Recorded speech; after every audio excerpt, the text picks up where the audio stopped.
spend just a couple more minutes talking about a few of the other ancillaries that go with setting up your control engine with your stage 0 dolly.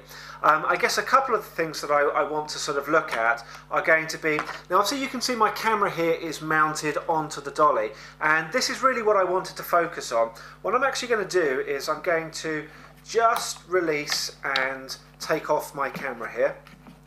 And the reason I'm going to do this is just to sort of show you in a little bit more detail something that I would strongly recommend, and that is that to mount your camera onto the stage 0 dolly, you're going to want something like one of these. This is a Manfrotto micro head, and this one is particularly the 494. It was a particularly cost-effective solution, running at around about, I guess, $60 US, 40 UK pounds include tax, and it's pretty handy. It mounts onto the dolly using a standard thread, and it's got a completely rotational base here so that I can position these controls in a way that is convenient to myself. And then what we've got is we've got a head here that will take a weight of about 4 kilos, which is going to be somewhere in the region of about 8 pounds, I think. 8 or 9 pounds, 2.2 pounds to a kilo. So it'll take a reasonable amount of weight. Now my Canon is probably not the lightest, perhaps not the heaviest, but that there is about 1.5 kilos. So easily can take the weight of that, even with my 70 to 200mm lens. This is going to adequately be able to take that weight.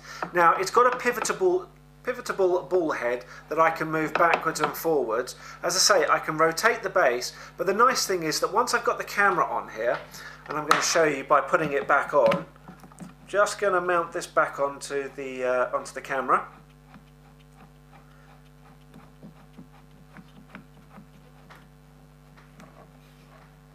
So I'm just going to lock that now, and I'm going to use that just to tighten the camera up. There we go, that's nice and tight. Now the beauty of this is literally one lever down to the right, pull it back, remember to hold your camera, otherwise it's going to fall, but I can now pivot and position this anywhere I want. And look at these extraordinary angles that I can get on this. I can literally now have that pointing directly up, lock it off, and it's perfect. It's held in place, no problems. I literally, again, crack it off, and I can position it in any position that I want, and just lock it back off. So you almost definitely want to get yourself one of these if you've not already got one, because you will find it so handy whilst out in the field, being able to just quickly grab your position, take it, lock it off, and your camera's in place. So that's really touching on a suitable mount. Now that doesn't come with the stage 0 dolly. It is something that you're going to have to purchase and look to put on afterwards. But as I say, the Manfrotto 494 has worked extremely well for me, and I would certainly recommend one of those.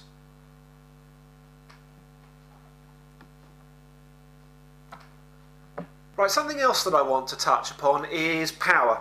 The dolly engine itself and the motor are actually fairly low power consumption units. Certainly for the type of work that I do, I find that the battery I use is probably a little bit of overkill. And I'm going to show you what I've got here, what I've been powering it off for all of these examples. And I've got here a 12 volt 7.2 amp hour battery. Now obviously the motor consumes 1 amp per hour running flat out full speed, but obviously you don't run it at full speed. The MX2 is a very, very low consumption unit, and in fact in some of the testing that I've gone out and done in the field, I find that I'm actually using somewhere in the region of 300 to 400 milliamps typically over the space of an hour. So obviously we can do the sums, and we can see that this battery is going to give me somewhere in the region of about 20 hours usage. Now again, doesn't come with a battery as standard, but we do have a number of options on our website and recommendations. And the other thing that I would urge you to take a look at is a consideration of the fact that this is a lead acid battery, and it's reasonably heavy. I'm just trying to see if it's got a weight on here. It doesn't, but take it from me, it probably weighs somewhere in the region of about 2 kilos, 3 kilos, 2 kilos maybe, so somewhere in the region of about 5 pounds, and that's just another weight to be lugging around. You may want to take a look at something called lithium phosphate. This is the next generation of power. We've had lithium polymer, but the next stuff along is called lithium phosphate, and a small lithium phosphate battery. I don't have one here at the moment, but it's going to provide you with 12 volts of power, and typically just 4 small little cell batteries are going to provide you with somewhere in the region of about 1300 milliamps. So 1.3 amp hours, something like that. So again, out in the field, somewhere in the region of about 3 hours usage. But they are so light and so small that in fact you could have a couple of packs and have a spare one. So something worth looking at. As I say, traditionally I've been using the lead acid, and it works beautifully. It gives me a long time, but it's pretty heavy and weighty to lug around. Now, the last thing that I wanted to touch upon and show you how to do is to be able to position and move this dolly head without having to run it off of the controller here. So to do that, the easiest way is on the sides here, you've got 2 little screws that you can just loosen off,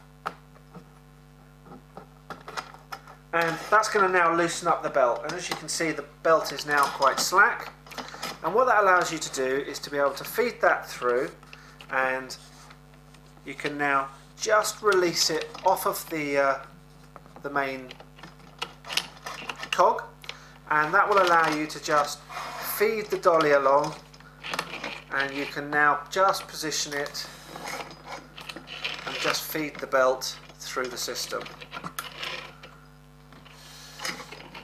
And you can see how I'm just doing that, and then when you've got it into the position you want, obviously just make sure that it's tight onto the cog. Take this back over and tighten it back up, and you've been able to reposition your head quite quickly without having to run it off the motor. I mean, I will be honest with you, most of the time when I go out in the field and set these up, I typically run from one end to the other, so even if it hasn't quite reached the end, what I would now do is just, I'll show you, plug the power back in,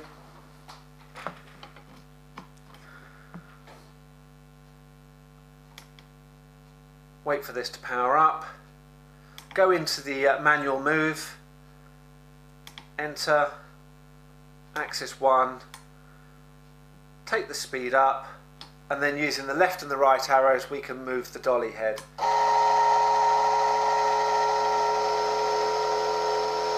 And I can take that just to the end, and then typically once it's got to one end I then just set it up and run it back the other, and just run them from end to end, either turning the position in the camera to where I want it to be. And whilst you're out in the field, I think you'll find most of the time that does work.